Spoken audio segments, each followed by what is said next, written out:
Lemos a primeira carta de João, estudando profundamente, vamos entender que João escreveu esta carta quando ele já estava nos seus 95 anos de idade. E a Bíblia vai nos mostrar que havia um problema a qual João precisava resolver. Esse problema estava acontecendo nesta região da Ásia Menor, cuja capital era a cidade de Éfeso. E a cidade de Éfeso era uma capital comercial, onde haviam ali aproximadamente 300 mil habitantes. Era uma cidade muito rica, então tudo que era novidade passava por ali. E uma novidade estava bombardeando a igreja no meio daquele território. Era chamado o gnosticismo. E dentre as heresias que eles pregavam, a principal era a negação de que Cristo havia vindo ao mundo em forma humana, em forma corpórea. Eles negavam que Jesus havia vindo ao mundo como homem. Eles também falavam que a salvação, ela vinha exclusivamente pelo conhecimento. E eles também pregavam que o corpo é essencialmente mau, tentando por estas heresias justificar uma vida na qual eles não experimentaram a graça. Eles tiveram o conhecimento, mas o conhecimento não transformou o seu caráter, a sua maneira de viver, e eles justificavam os seus erros, a sua vida imoral, o seu comportamento deplorável. Eles se justificavam dizendo que o corpo, a matéria é mal, e que Jesus, o Cristo, o enviado de Deus, jamais poderia ter vindo em forma humana. Só que dizer que Jesus nunca veio à terra como homem, naquele contexto, era confrontar a experiência do próprio pastor da igreja. E o pastor da igreja de Éfeso era João. Dizer que Jesus não havia vindo em corpo era dizer que Jesus não havia estado com João. E a experiência de João, ele é um dos discípulos que mais esteve próximo de Jesus, a ponto de recostar a sua cabeça no peito de Jesus. Ele conhecia Jesus porque ele o ouviu, porque ele o viu e porque ele o tocou. Naquela época, provavelmente João era o único vivo que ainda tinha esse testemunho, que ainda podia contar esta experiência. Então ele estava sendo confrontado por aqueles que não haviam conhecido a Jesus. Dizer que Jesus não havia vindo em corpo é o mesmo que dizer que ele não havia nascido de uma virgem. É o mesmo que dizer que ele não havia morrido numa cruz.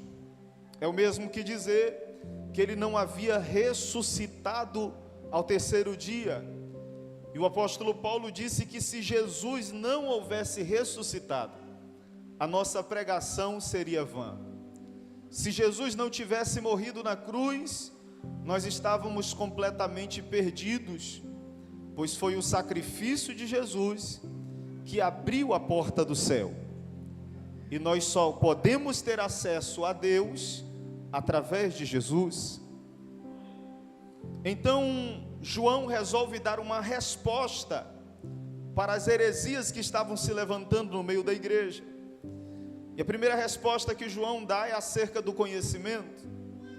E ele vai nos mostrar que o conhecimento da verdade é estabelecido pela unção do Espírito Santo. E ele vai dizer em 1 João, no capítulo 2, versículo 27, que a unção que vós recebestes dele fica em vós, e não tendes necessidade de que alguém vos ensine, mas como a sua unção vos ensina todas as coisas, e é verdadeira, e não é mentira, como ela vos ensinou, assim nele permanecereis. O conhecimento de Cristo, o conhecimento da verdade, ele vem através da unção do Espírito Santo. O próprio Jesus já tinha ensinado isso aos seus discípulos. Em João, no capítulo 14, versículo 17, ele disse: eis que vos envio um outro Consolador, o Espírito da verdade, que o mundo não pode receber porque não vê, mas vós o conheceis, porque habita convosco e estará em vós. E no versículo 26 ele diz: e o outro Consolador que o Pai vos enviará, vos ensinará todas as coisas. Aleluia. Então, o verdadeiro conhecimento da verdade é estabelecido pela presença do Espírito Santo, pela unção do Espírito Santo. Quantos aqui foram ungidos pelo Espírito Santo? Glória a Deus. Segunda coisa que ele vai falar é que o orgulho não pode coexistir com o amor. E aqueles homens que propagavam as heresias, eles se achavam melhores do que os outros, eles eram orgulhosos, eles eram exclusivistas, e isso estava nascendo dentro da igreja. Essas pessoas estavam no meio da igreja, pessoas arrogantes, pessoas orgulhosas. Em 1 João 4:20, o apóstolo João vai mostrar que não tem como ser orgulhoso, não tem como estar rejeitando, aborrecendo, odiando ao seu próximo, e mesmo assim conhecer a Deus. Enquanto eles pregavam um conhecimento frio, João pregava um conhecimento envolvido pela unção e pelo amor de Deus. 1 João 4:20, ele vai dizer: se alguém diz eu amo a Deus e aborrece a seu irmão, é mentiroso, pois quem não ama seu irmão, a qual viu, como pode amar a Deus, a quem não viu? Terceira coisa que João vai observar é que eu não posso ser superior ou me julgar superior porque detenho um determinado conhecimento, quando no meu caráter eu sou inferior, quando eu sou inferior na moral, quando eu sou inferior no meu comportamento, quando eu sou inferior na minha conduta. Resumindo, de que adianta ter tanto conhecimento e ter ódio do seu irmão? De que adianta ter tanto conhecimento se aqui dentro você canta louvor e lá fora você está dançando forró? De que adianta tanto conhecimento se aqui dentro você diz eu te amo, meu irmão, mas lá fora você diz palavrão, você xinga? De que adianta tanto conhecimento se o seu caráter não foi transformado por ele, se a sua conduta e o seu comportamento não foram transformados por eles? Mas como pode, pastor, alguém ter tanto conhecimento da palavra e continuar vivendo uma vida como se não conhecesse a Deus? É porque ele tem conhecimento, mas a unção já perdeu. Ele tem conhecimento, mas a unção já foi embora. Ele tem um testemunho tremendo, mas quem vive de passado é museu, como diz o mundo. Aleluia. Quando não há unção, não há graça. Quando não há unção, não há poder. Quando não há unção, não há vida. Não adianta ter todo o conhecimento do mundo e não ter a unção, a presença do Espírito Santo sobre a sua vida. E ele vai exortar ainda em 1 João, no capítulo 3, versículo 7, dizendo: filhinhos, ninguém vos engane, quem pratica a justiça é justo, assim como ele é justo. Quem pratica o pecado é do diabo, porque o diabo vive pecando desde o princípio. Para isto o Filho de Deus se manifestou, para desfazer as obras do diabo. Os agnósticos pregavam dizendo: o corpo é mau, a carne é má, Então eu posso conhecer a palavra e continuar bebendo. Eu posso conhecer a palavra e continuar prostituindo. Eu posso conhecer a palavra e continuar mentindo. Aí o apóstolo João disse: não, quem vive na prática do pecado é do diabo, mas para isso se manifestou o Filho de Deus, para desfazer as obras do diabo. Aleluia! O que Deus quer transformar não é apenas o seu exterior. Deus quer mudar o seu caráter, Deus quer mudar a sua conduta, Deus quer mudar o seu comportamento.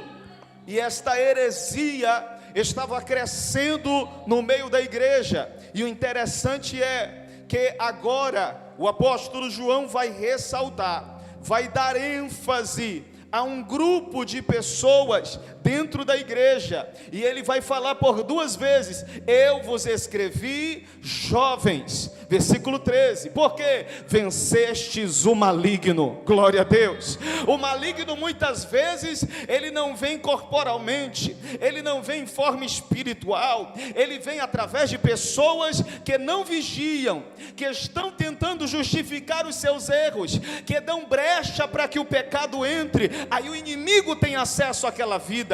Mas ele disse: eu vos escrevi jovens, porque já vencestes o maligno. Glória a Deus. E no versículo 14 ele vai abrir mais o leque. Ele vai dizer: eu vos escrevi jovens, porque sois fortes, e a palavra de Deus está em vós, e já vencestes o maligno. Por que ele está escrevendo? Mas faz questão de dizer: eu vos escrevi. Interessante, já está escrito, já é uma carta, mas ele faz questão de dizer: eu vos escrevi. Sabe por quê? Aquilo que é dito está fadado ao esquecimento, mas aquilo que está escrito está registrado. Aquilo que é dito muda ao longo do tempo. Você já brincou de telefone sem fio? Você fala uma coisa aqui, depois que passa por 10 pessoas é uma coisa totalmente diferente, mas aquilo que está escrito permanece hoje, amanhã e para sempre. Está documentado, não pode ser revogado. João estava tentando dar ênfase ao coração dos jovens, dizendo: eu vos escrevi jovens, porque sois fortes. Ou seja, não deixe isso passar, não deixe isso acabar, não deixe isso ser apagado, não deixe isso ser esquecido. O quê? Que vocês são fortes. Por quê? Porque vocês guardaram a palavra. E o que mais? Porque vocês já venceram o maligno. Glória a Deus. Aleluia. Os jovens da igreja de João foi quem resistiu o crescimento da heresia dentro da igreja. Os jovens da igreja de João foi quem resistiu o crescimento da propagação da mentira, da propagação de um falso evangelho. Eles que se puseram na frente e disseram: não, aqui a mentira não cresce, aqui o engano não cresce, aqui o pecado não prospera. Aqui nós aprendemos com João a viver em santidade.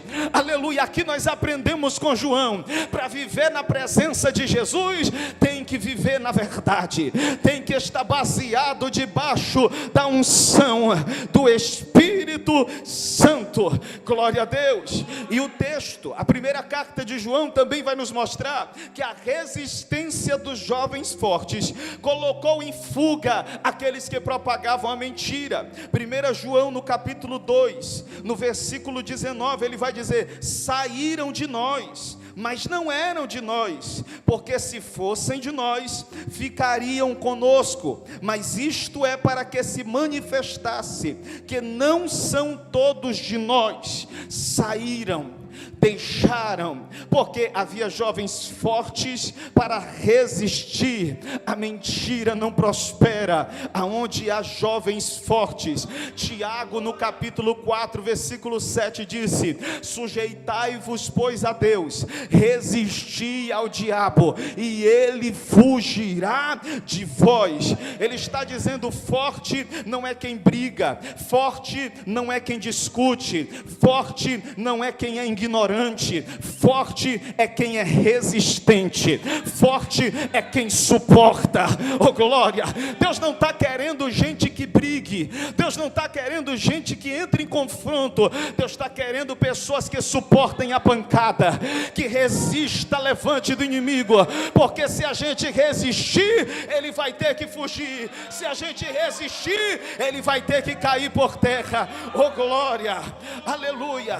E sabe o que eu percebi? Que os jovens nesse contexto são a porta de entrada da igreja. Os jovens são a porta da igreja. Por que os jovens são a porta da igreja? Quando o inimigo vem para propagar uma mentira, ele quer começar pelos jovens. Quando o inimigo vem para trazer uma heresia, um problema, ele quer começar com os jovens. Por quê? Os jovens são empolgados, os jovens são curiosos, jovens gostam de novidade, aleluia, jovem gosta de coisas novas, e quando pega no jovem, o jovem é feito um barril de pólvora, basta uma faísca e ele começa a ficar incendiado. Jovem é inflamado, mas sabe qual é o problema? Quando o inimigo entra achando que vai, aleluia, implantar a heresia, a semente mal, o problema no meio da igreja, ele acha que vai encontrar jovens fracos, aleluia, porque ser empolgado, ser incendiado, ser curioso, não significa ser fraco. Oh glória, quando ele chega, ele encontra jovens fortes. Observe só, quando Nabucodonosor entrou em Jerusalém, e a Bíblia diz que ele levou consigo homens para a Babilônia, ele levou velhos ou levou jovens? Ele levou jovens, porque os jovens eram curiosos, jovens eram empolgados, jovens eram inflamados. Aí ele disse: facilmente eu vou implantar a semente da Babilônia, o conhecimento da Babilônia, o comportamento da Babilônia no coração desses jovens. Mas quando eles entram no palácio, ele encontra 4 jovens fortes: Daniel, Ananias, Misael e Azarias. Oh glória, eles já começam assim: na comida consagrada que está na mesa do rei da Babilônia, nós não comeremos. Eita problema, jovens fortes não se contamina com a mesa preparada. Aí alguém levantou a estátua e disse: dobra, mas eles disseram: diante da estátua nós não nos dobramos, vamos aquecer a fornalha 7 vezes. Ele disse: o nosso Deus tem poder para nos livrar da fornalha, mas ainda que ele não nos livre, nós não nos curvaremos diante da estátua que tu levantaste. Eles disseram para os jovens fortes: ei, vocês não podem orar a outro Deus que não seja o rei da Babilônia durante 1 mês. Mas eles diziam assim: não, nós estamos acostumados a orar de manhã, de tarde e de noite, e mesmo sob a ameaça de sermos lançados na cova dos leões, nós não podemos parar de orar, nós não podemos parar de falar com Deus, nós não podemos deixar a nossa intimidade com Deus. Resultado, irmãos, aleluia, aqueles que tentaram lançar os jovens fortes na cova, caíram na cova e os leões devorou eles. Aqueles que tentaram lançar os jovens fortes na fornalha, foram queimados pelas labaredas de fogo. Passou Nabucodonosor, passou Dário, passou Belsazar, mas Daniel é o mesmo, é o mesmo, é o mesmo, é o mesmo, porque quem tem identidade não muda. Muda o rei, mas o jovem que é forte não muda. Muda a história, mas o jovem que é forte não muda. O mundo se corrompe, mas o jovem que é forte diz: não, eu tenho uma identidade, quem me deu a identidade foi Deus, e ninguém vai tirar aquilo que Deus plantou no meu coração. Aleluia.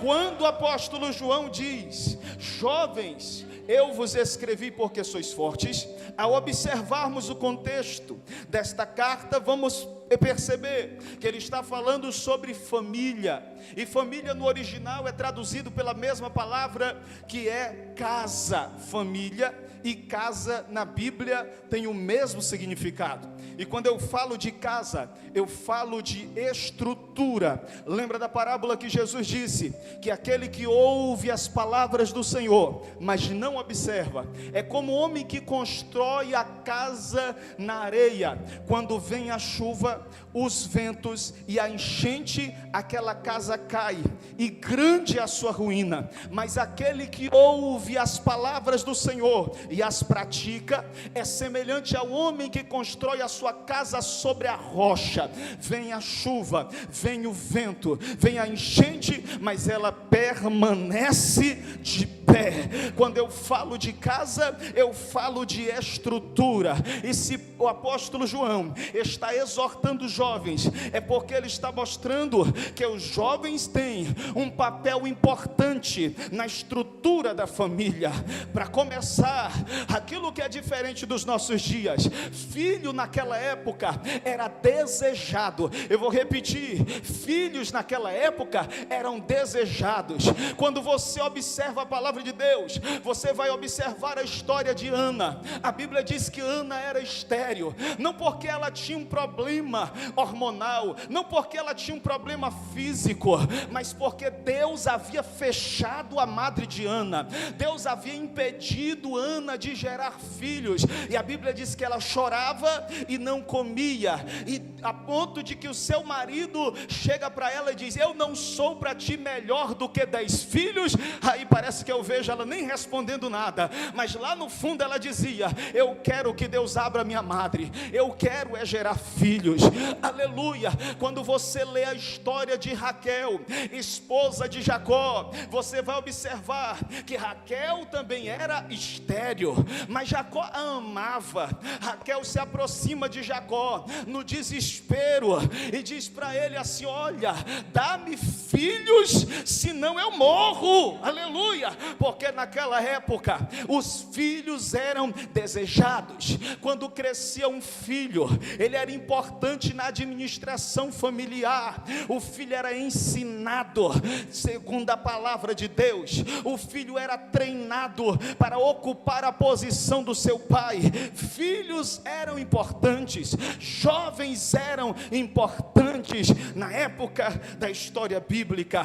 E a Bíblia vai nos dizer no livro de Lucas, no capítulo 15, acerca de uma parábola onde o pai tinha 2 filhos. O filho mais novo chegou para o seu pai e disse: pai, me dá a parte da herança que é minha, porque eu vou para longe, viver como eu quero, viver do jeito que eu acho certo, viver do jeito que eu penso que é melhor. A Bíblia diz que o pai separou a parte da herança, deu para o seu filho mais novo, e ele foi para terras longínquas, viver dissolutamente. Por quê? Que este jovem percebeu que ele precisava ir para longe para viver sem regras, ele precisava ir para longe para satisfazer a vontade da carne, ele precisava ir para longe para poder curtir. Sabe por quê? Porque na casa daquele pai, a pessoa principal era o pai, e aonde o pai é forte, a casa é forte. Aonde o pai é forte, tem regra na casa. Aonde o pai é forte, filho não faz o que quer, não faz o que pensa, nem faz o que imagina. Quem determina a regra é o pai. Aleluia. A palavra pai no original vem de Abba. A palavra Abba é a junção de 2 letras do hebraico: Aleph, que significa força, e Beit, que significa casa. Então o pai é a força da casa. E logo, o segredo do jovem forte é ter um pai forte. Aonde tem um pai forte, é normal que também cresça filhos fortes, uma família forte, uma casa forte. Pastor, a palavra não é para os jovens, é para os jovens, mas eu estou falando que o pai, quando é forte, produz jovens fortes. Aleluia. Porque quando o pai é forte, não há espaço espaço para bagunça. Quando o pai é forte, não há espaço para mentira. Quando o pai é forte, o filho não grita com a mãe. Quando o pai é forte, filho não bagunça dentro de casa. Quando o pai é forte, ele determina a regra. Então esse filho disse assim: aqui eu não posso bagunçar, aqui eu não posso fazer e viver do jeito que eu quero, então eu vou para longe da casa do pai. Vamos ver se valeu a pena, porque alguém, quem sabe, está pensando: se na casa do pai eu não posso fazer o que eu quero, vou sair de casa, vou curtir a vida, vou viver do jeito que eu quero. Mas vamos olhar a história. Primeira coisa, acabou o dinheiro quando ele saiu da casa do pai, acabaram os amigos depois que ele saiu da casa do pai. A Bíblia diz que ele procurou um emprego, e agora o emprego que ele achou foi criar porcos, cuidar de porcos, e a Bíblia diz que ele desejou comer as bolotas que os porcos comiam, mas ninguém lhe dava nada. Primeira coisa que o filho pródigo descobriu depois que saiu da casa do pai forte, foi que ele seria obrigado a fazer por um estranho aquilo que ele se recusou a fazer pelo pai. Eu vou repetir para você guardar no seu coração. Ele aprendeu que ele seria obrigado a fazer por um estranho aquilo que ele se recusou a fazer pelo pai. O que é melhor? Fazer por quem você ama e por quem te ama, ou fazer por quem você não conhece? Deus está dizendo: o que é melhor? Trabalhar com liberdade, trabalhar com amor, trabalhar com carinho, ou trabalhar na obrigação e na força? Ei, amado, quem não faz por amor vai ter que fazer pela dor. Eu estou dizendo para os jovens: você não queira ser obrigado a fazer por um estranho aquilo que você se recusa a fazer pelo teu pai, a fazer pela sua mãe. Glória a Deus.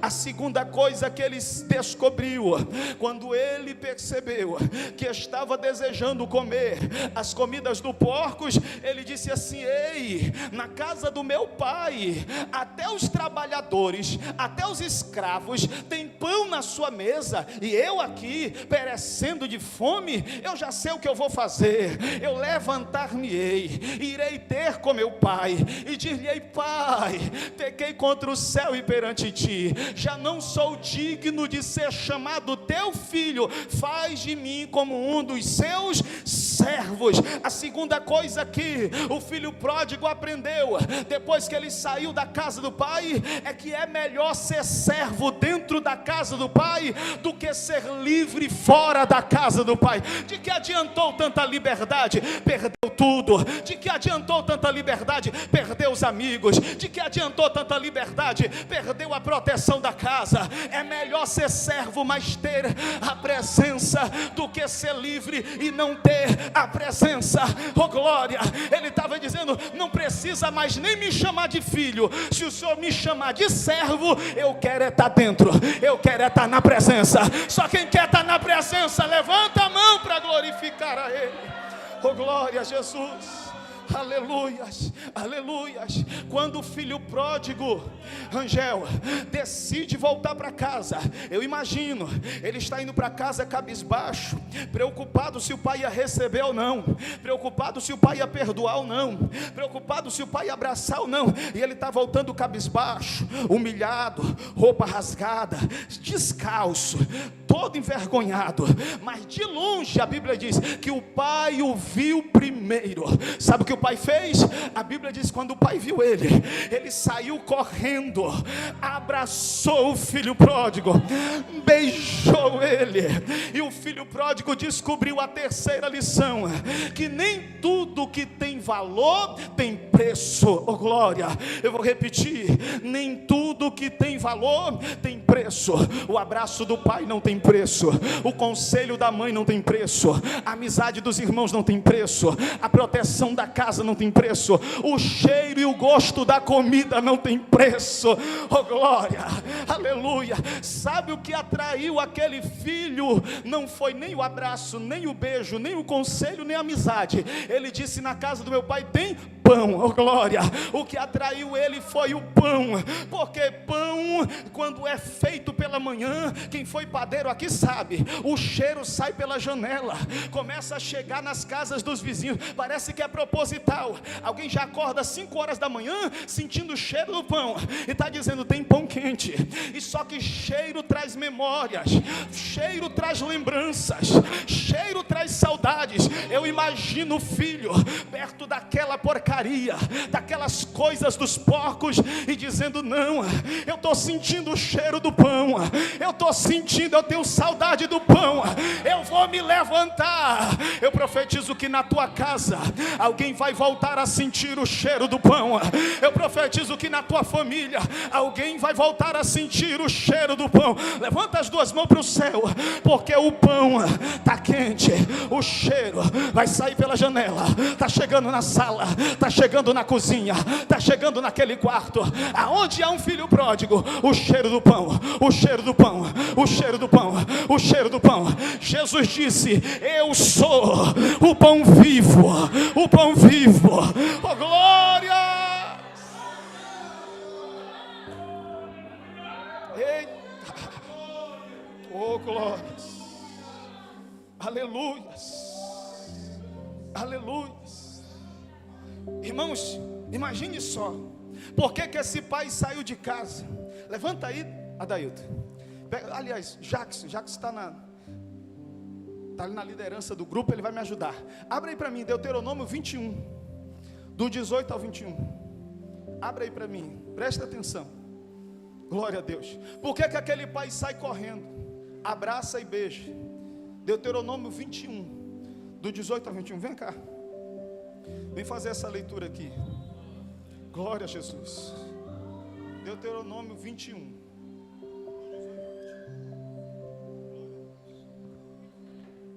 Tu, poço que cavaram os príncipes, que escavaram os nobres do povo, e o legislador com seus bordões, e do deserto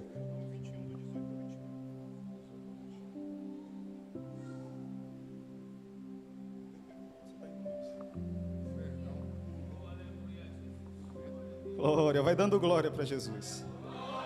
Eu preciso mostrar isso para você aqui, irmãos. Eu preciso mostrar isso para você.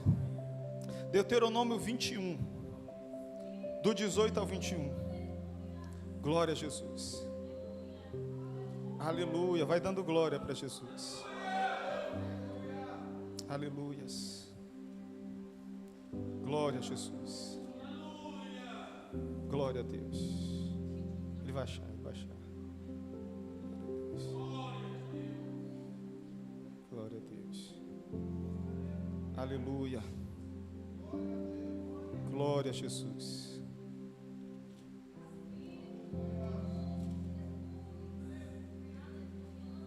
Glória a Jesus.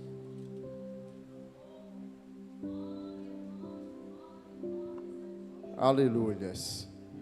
Quando alguém tiver um filho, quanto mais e rebelde, que não obedecer à voz de seu pai e à voz de sua mãe, e castigando-os ele, lhes não der ouvidos, então seu pai e sua mãe pegarão nele e o levarão aos anciões da sua cidade e à porta do seu lugar. E dirão aos anciões da cidade: este nosso filho é rebelde e quanto mais não dá ouvidos à nossa voz. E um comilão e beberrão. Então todos os homens da sua cidade o apedrejarão com pedras até que morra, e tirarás o mal do meio de ti, para que todo Israel o ouça e o tema. Segura aí, fica aqui, diácono. O que é que a lei está dizendo? Que o filho rebelde deve ser apedrejado por todos os homens da cidade. Por todos os homens da cidade. Levanta aí, Pedrinho. Pedrinho vai representar o filho pródigo agora. Deixa a Bíblia aqui, diácono. Glória a Deus. Você vai pegar em pedras aí, pega em pedras assim, ó, finge que está pegando pedra. Vai ali no meio, Pedrinho. Finge que está vindo triste, angustiado, devagarzinho, cabe, dá umas paradas aí. E pega a pedra assim, ó, mira em Pedrinho. É a lei. Aleluia. Só que a lei, irmãos, a graça, para aí, Pedrinho, para aí. A graça é mais forte do que a lei, porque aquilo que a lei vai destruir, a graça diz: eu escolhi as coisas loucas para confundir as sábias, eu escolhi as coisas pequenas para confundir as fortes, eu escolhi as coisas vãs e desprezíveis e as que não são para confundir as que são. Todo mundo assim levantando pedra para ele, aí o pai o viu. O pai faz o quê, diácono? Vai lá, diácono. O pai vai e abraça, oh glória. Ninguém pode tacar pedra em quem está abraçado pelo Pai. Ninguém pode apedrejar quem está abraçado pelo Pai. Oh glória, pega na mão de alguém que está do teu lado e diga para ele: o Pai já te abraçou hoje. O Pai já te abraçou hoje. Quem estava com pedras preparadas para te atingir, não vai poder, porque o Pai já te abraçou. O Pai já te abraçou. Oh glória. Aleluia. Se não fosse Jesus, nós estaríamos perdidos. Se não fosse Jesus, nós estaríamos perdidos, porque todos pecaram e destituídos estão da glória de Deus. Esses dias eu vi um vídeo, achei muito interessante. As pessoas chegavam na fila do céu com a pasta, e dentro dessa pasta tinham seus pecados. Tinha uns que tinham um pouquinho só de pecados, entregava ao anjo e dizia: olha, eu pequei, mas eu fiz boas obras. Aí quando ele subia na balança do céu, a balança dava reprovado, descia. Aí o outro chegava e dizia: olha, eu ia para a igreja com minha mãe, subia na balança, a balança dava reprovado, descia. Aí o outro chegava com a pasta e dizendo assim: olha, eu li a Bíblia de vez em quando, subia na balança, aí a balança dizia reprovado. Aí vem um com a pasta cheia de folhas vermelhas. Pense no homem cheio de pecado. Aí ele trazia aquela pasta pesada, aí o juiz pegava a pasta e dizia assim: suba na balança. Só que aí Jesus vinha e dizia: não, aleluia, ele me aceitou, ele entregou a vida dele para mim. Quem vai subir na balança não é ele, quem vai subir na balança sou eu. Quando Jesus subiu na balança, apareceu aprovado. Pode subir, oh glória. Se não fosse Jesus, todos nós estávamos perdidos. Oh glória a Jesus. Mas o sangue de Jesus nos purificou de todo o pecado. Oh glória. Cadê os jovens fortes aqui esta noite? Você pode dar glória para Jesus, você pode exaltar o nome dele. Aleluias. Oh glórias. Aleluias. Glória a Jesus. O filho pródigo voltou para casa, e a Bíblia diz que o filho mais velho chamou o pai no canto e disse: meu pai, esse seu filho pegou o teu dinheiro e foi gastar ele com meretrizes, e agora o senhor recebe ele com toda essa festa? Aí o pai disse: meu filho, esse jovem estava morto e reviveu, tinha se perdido e foi achado. O filho mais velho também aprendeu com o pai forte. Primeira lição que o filho mais velho aprendeu é que a casa que tem um pai forte não se abala com os erros dos fracos. O filho pródigo tirou parte da finança daquele pai, mas a casa dele continuou de pé. O filho saiu, mas a casa continuou de pé. Ele perdeu um ente, mas a casa permaneceu de pé. Por quê? Porque a casa tinha um pai forte. Aleluia. Segundo, o que ele aprendeu é que a casa que tem um pai forte perdoa os erros e dá novas oportunidades. Oh glória a Jesus. Terceira lição que ele aprendeu é que a casa que tem um pai forte, ela nunca deixa de crescer. glória a Deus. Não é porque arrancou parte da finança que ele vai, aleluia, ser prejudicado. Não, ele continua produzindo, continua crescendo, porque o pai é forte, o pai não para de crescer, o pai não para de produzir. Sabe por quê?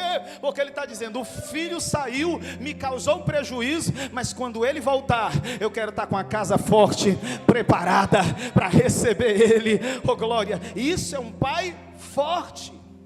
Um pai forte enxerga as virtudes em meio aos defeitos. Glória a Jesus, aleluias. Aquele jovem foi salvo. A casa que tinha um pai forte tinha um jovem fraco. Mas se o pai é forte, mesmo que o jovem seja fraco, ele tem maior probabilidade de se tornar um jovem forte. E aquele jovem nunca mais foi o mesmo.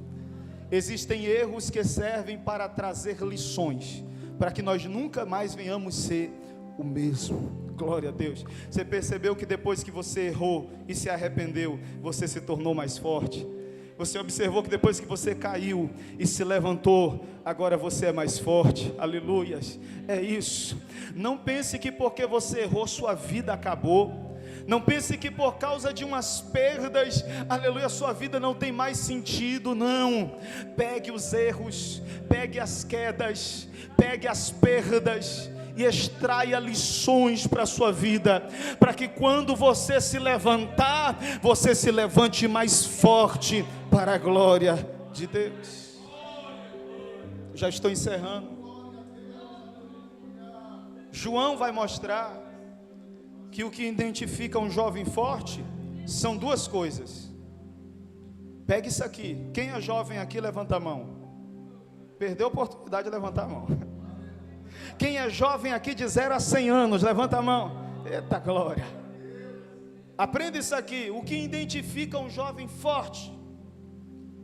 O apóstolo João disse: por duas coisas: por aquilo que ele guarda e por aquilo que ele vence. O jovem forte é identificado por aquilo que ele guarda e por aquilo que ele vence. Agora cutuca o irmão que está do teu lado e pergunta para ele: o que você tem guardado e o que você tem vencido? Sabe qual foi o segredo?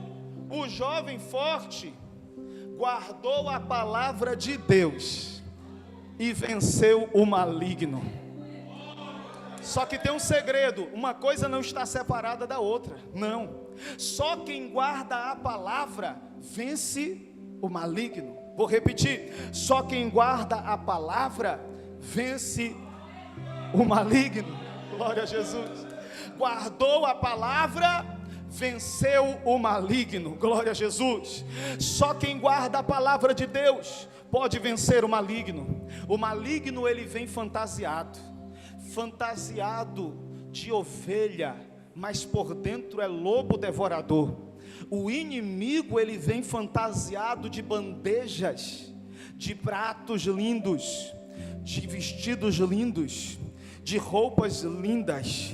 O inimigo vem fantasiado de uma aparência bela, para atrair a atenção.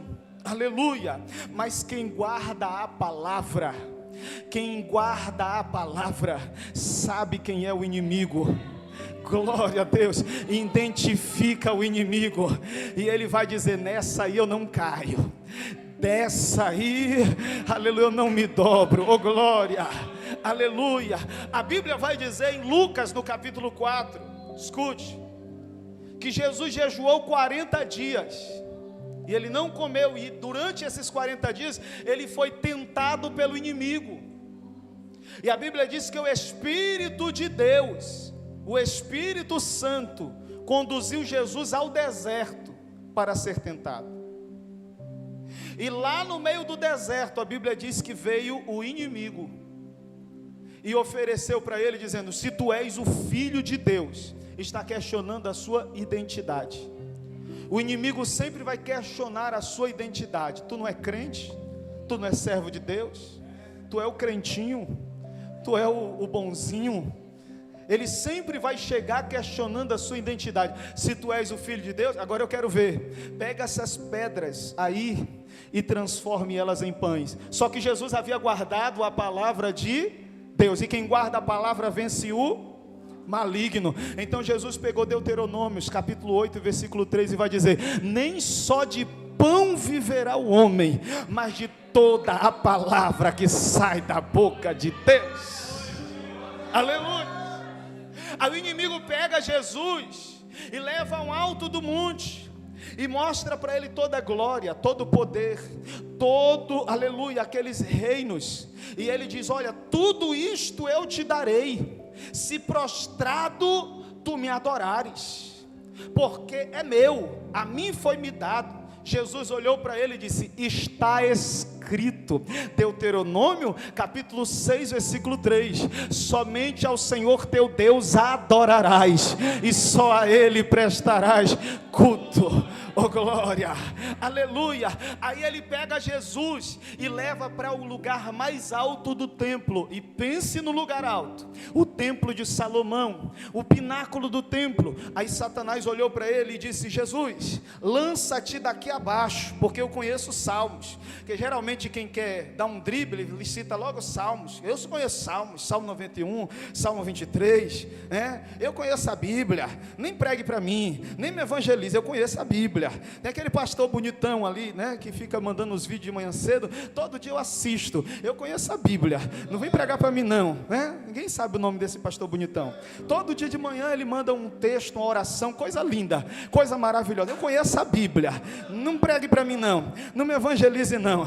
Aí ele disse assim: olha, Jesus, lance, porque está escrito lá no Salmo 91, que dirás aos anjos, dará ordem aos anjos para que te guardem todos os teus caminhos, para que não tropeces com teu pé em pedra. Aí Jesus disse: tu conheces de Salmo, mas eu conheço de Deuteronômio, porque contigo vai ser um livro só, contigo em 2 capítulos, em 3 versículos, eu vou acabar com a tua raça. Aí Jesus disse: mas também está escrito em Deuteronômio 6, aleluia, oh glória a Deus, aleluia, oh glória a Jesus, aleluia, está escrito, dito está, oh glória a Jesus. Segura aí para tu dar um glória, glória a Jesus. Dito está, Jesus disse, glória a Deus. Dito está, glória a Deus, aleluia. Não tentarás ao Senhor teu Deus. Glórias, glórias, glória a Jesus, aleluia. Quando Jesus guardou a palavra, venceu o maligno, os anjos vieram para servi-lo.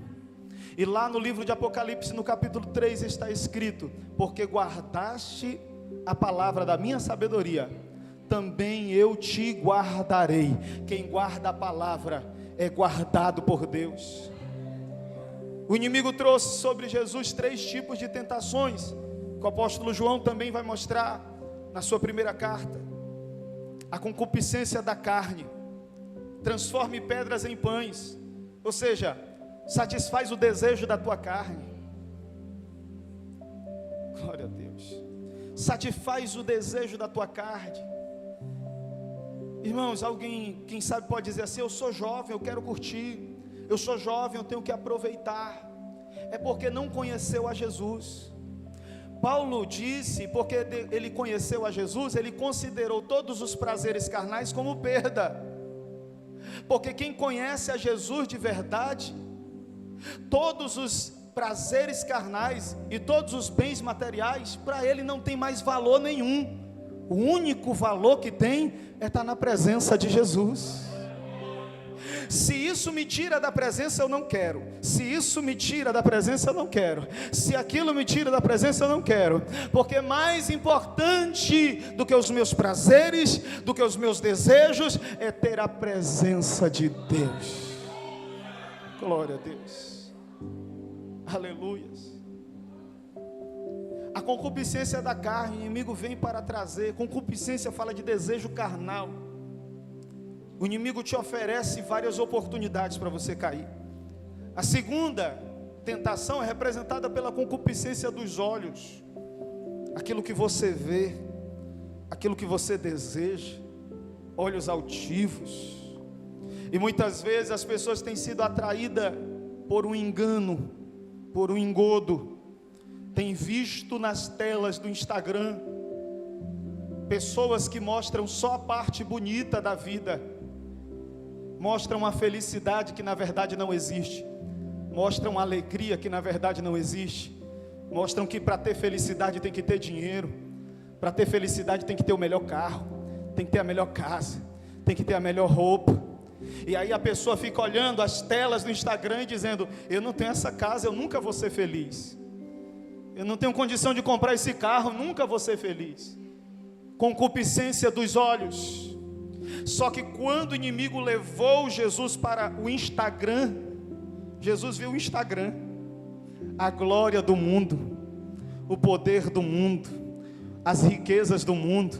E Jesus disse: não, porque para ter tudo isso, se for necessário eu te adorar, eu prefiro estar no deserto, aleluia, mas ter a presença de Deus na minha vida.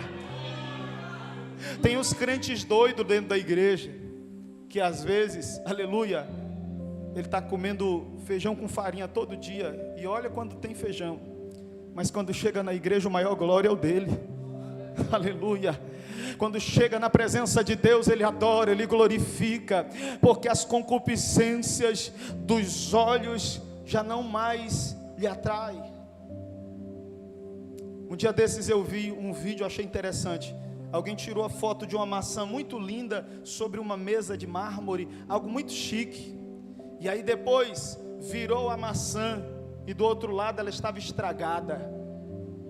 As pessoas estão mostrando uma felicidade diante da tela, mas por trás estão depressivas.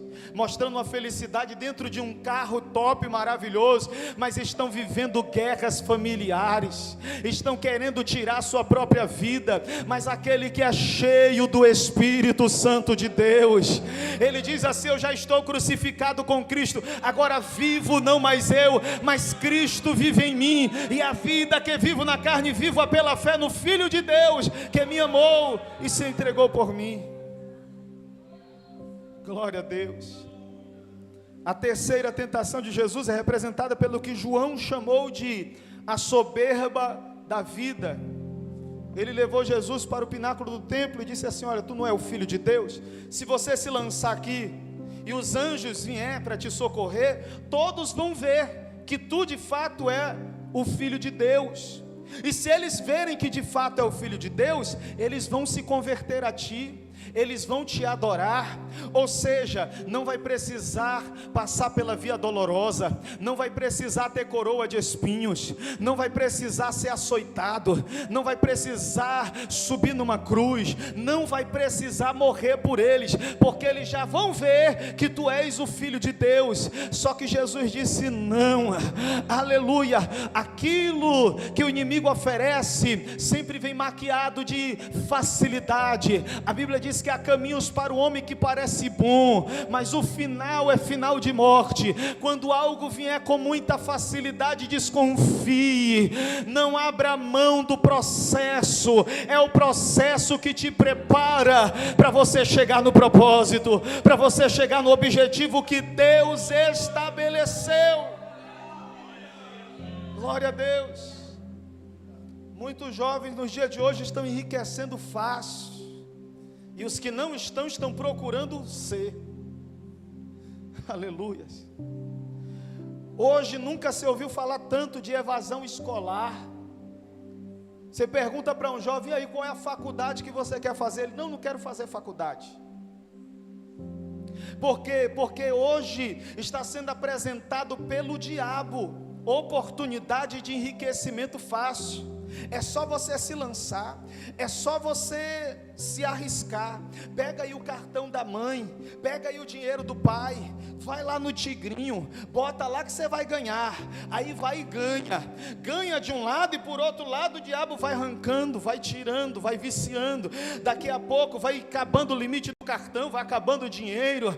Aí muitos que conseguem chegar lá encontram amizades que não dão valor ao que tem, porque não passou pelo processo necessário para alcançar. Quem pula o processo não valoriza quando alcança alcança o propósito. Ele precisa pagar o preço, ele precisa passar pelas dores necessárias para quando chegar na vitória ele valorizar o troféu. Mas aqueles que subiram lá não valorizam, aí pega o dinheiro, gasta com cocaína, maconha, drogas, e vai se destruindo, cheio de dinheiro entrando, dinheiro jorrando, e ele se destruindo. Ei, do mesmo jeito que Jesus tem os heróis da fé, Satanás também tem a sua vitrine. Satanás colocou pessoas lá para enriquecer sem parar, sem dó, e ele vai injetando dinheiro, e aquela pessoa está no baile funk, ostentando, usando droga, ostentando, vivendo a vida rebelde, ostentando. Aí o jovem que está dentro da igreja, pagando preço, passando pela via dolorosa, pela cruz, pela coroa de espinho, está dizendo: para que eu estou sentindo tanta dor? Para que eu estou passando por tanto sofrimento? Se fulano de tal está lá, curtindo, cheio de mulher, cheio de homens, cheio de dinheiro. Mas, amados, aleluia, Jesus, ele veio para buscar e salvar o que se havia perdido. Não entregue sua alma. A Bíblia diz de que adianta o homem ganhar o mundo inteiro e perder a sua alma. Glória a Jesus. Aleluias. Glória a Jesus. Cadê os jovens fortes aqui? Fica de pé em nome de Jesus. Eu vos escrevi, jovens, porque sois fortes e já vencestes o maligno. Quero convidar aqui todos os integrantes do grupo de jovens desta igreja. Glória a Jesus. Eu quero convidar o nosso presbítero Alex para fazer essa oração pela vida de vocês, em nome de Jesus. Glória a Deus, aleluia. Estenda as mãos para cá, igreja. Glória a Deus, aleluia. Louvado seja o nome do Senhor. Aleluia, oh glória. Que mensagem, né, irmãos? Louvado seja o nome do Senhor. Vamos estar orando pelos nossos jovens, futuro da igreja, futuro da nossa nação. O inimigo, ele tem tentado de todas as formas atentar contra a vida dos nossos jovens em geral. Não tem sido fácil para eles, para os pais, porque vivemos no meio de uma sociedade que está sendo dominada a cada dia pelo inimigo. E nós não podemos cochilar, não podemos vacilar, por amor à alma deles. Estaremos orando agora em nome de Jesus pela vida dos nossos jovens, a liderança dos jovens em nome de Jesus. Amado Deus e querido Pai, na mesma conexão, Senhor, de tudo aquilo que está acontecendo aqui nesta noite, Pai, nós te pedimos agora nesta hora a derrota e a falência dos planos de Satanás. Senhor Jesus, esses jovens que aqui estão, Senhor, os da casa, aqueles que estão visitando aqui hoje a nossa igreja, são obra das tuas mãos, Senhor. E não existe ninguém que pode ter domínio maior do que o Criador. Nós estamos agora clamando em favor da vida deles, Senhor, e decretando a derrota e a falência de Satanás e de todos os seus aliados, Senhor, porque há poder no teu nome, Senhor. Há poder, Senhor, sobre a vida deles manifestada por ti, Senhor. Ó Pai, a tua igreja está clamando o teu nome em favor da vida dele, dos sonhos, dos projetos dele, Senhor. O mundo tem ídolos, Senhor, que ostentam uma vida de facilidade, mas estão acorrentados nas mãos de Satanás, como teu filho acabou de pregar. Mas para nós, Senhor, que tivemos um encontro contigo, sabemos que o nosso maior ídolo é o Senhor, que não veste capa, mas que se entregou na cruz do Calvário por toda a humanidade. É a ti que nós clamamos nesta hora, Senhor, pedindo em favor da vida deles, Pai, para que os lábios deles sejam para te adorar, para que os olhos deles sejam para enxergar os teus planos e os teus propósitos, os seus ouvidos sejam, Senhor, para ouvir a tua voz, Senhor, e fazer tudo aquilo que lhe apraz. Ó Senhor, em nome de Jesus, nós clamamos nesta hora, Pai, para que seja manifesta a cada dia a tua presença e o teu querer sobre a vida deles. Em nome de Jesus, que eles possam ser jovens, Senhor, que onde eles colocarem a planta dos pés, seja impactado o lugar pela tua presença. Aonde eles coloquem as mãos, Senhor, vidas possam ser salvas e libertas pelo poder que há no teu nome.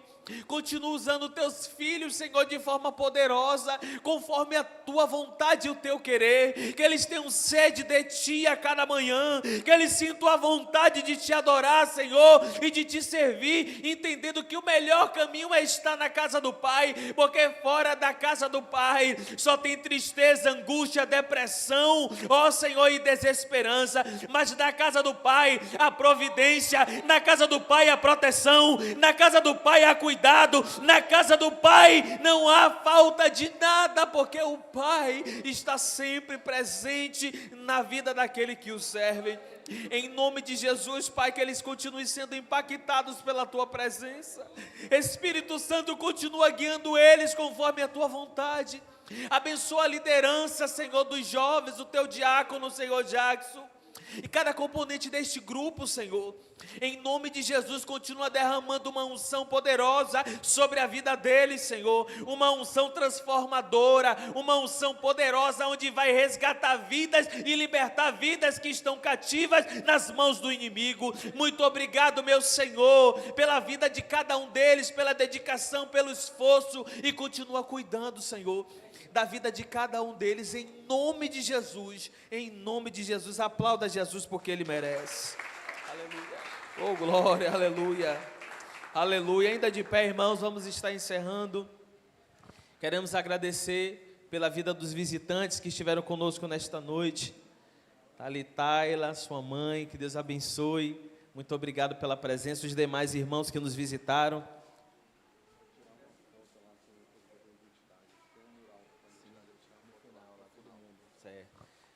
Tem alguém nesta noite que ainda não é cristão e que deseja fazer uma aliança com o Senhor?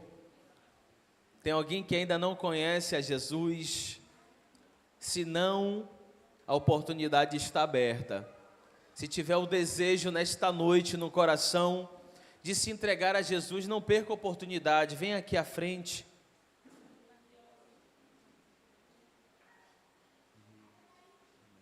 Amém. Tem alguém nesta noite? Não? Que Deus continue abençoando a vida de cada um de vocês. A nossa irmã Dete pediu uma oração, que vai estar apresentando também uma criança. Pode vir aqui à frente, nós vamos orar por vocês, em nome de Jesus. Glória a Deus. Amém. Oh, glória. Amém. Como é o nome dela? Isabelle, amém. Estenda as mãos para cá, irmãos. Vamos estar orando pela vida dessa princesa Isabelle, pela nossa irmã, tá certo? Que hoje faz parte da vida dela, essa linda princesa, né, da família. Em nome de Jesus, coisas poderosas da parte de Deus estará sobre a vida desta família, amém? Amado Deus e querido Pai, está aqui a tua filha, Senhor, que trouxe a sua filha, sua princesa, Pai, que acabou de chegar na vida dela. Pai, em nome de Jesus, o Senhor conhece e sonda o desejo do coração. Nós te pedimos uma bênção, Senhor, especial sobre a vida dela, sobre essa nova trajetória dessa família. Ó Senhor, que seja uma composição de bênçãos, de vitória, de alegria para esta família, Pai. Que em nome de Jesus, elas possam trilhar um caminho até a tua volta de dedicação e busca ao Senhor. Ó Pai, que o Senhor esteja sempre presente nesta família, aumentando o amor, a comunhão, o carinho, Senhor, a afetividade, Senhor, os laços da família, Pai, com elas. Muito obrigado pela vida delas, Senhor. Age poderosamente no crescimento e no desenvolvimento desta criança na tua presença, Pai. É o que nós pedimos, agradecidos, em nome de Jesus. Amém. Amado Deus e querido Pai, nós queremos te agradecer, Senhor, por este culto maravilhoso que o Senhor nos concedeu nesta noite. Ó Pai, em nome de Jesus, continua abençoando e guardando os jovens da nossa igreja, a liderança, Senhor, na pessoa do diácono Jackson, todos os irmãos da nossa igreja, membros e congregados, aos visitantes, Senhor, que vieram à tua casa nesta noite, ó Senhor, participar deste culto maravilhoso. Cuida de cada um dos teus filhos, dos sonhos, dos projetos, Senhor. Não os despede embora, Senhor, não faz com que eles vão embora sem, Senhor, confirmar tudo aquilo que o Senhor falou aqui nesta noite. Ó Pai, nos permite uma semana de vitória, de bênção, de proteção, de livramento, de realizações sobre a nossa vida. Nos dá uma ótima noite de sono, um sono reparador, uma semana abençoada, Senhor, na tua presença. Muito obrigado, meu Senhor, por tudo que o Senhor tem feito e por tudo que continuará a fazer. É o que nós pedimos e agradecemos em nome de Jesus. E que o amor de Deus, o nosso Pai, a comunhão e a consolação do Espírito Santo esteja com todos presentes, todos digam: amém. Somos mais do que vencedores por Cristo Jesus. Ali tem um painel ali para retirar foto, prestigia ali, né, para tirar uma foto ali, porque ficou muito bonito, e valorizar o trabalho do departamento de jovens. E a oração, isso, teremos a oração hoje em mais uma rua, clamando e entregando nas mãos do Senhor os propósitos. Amém? Cumprimente seu irmão.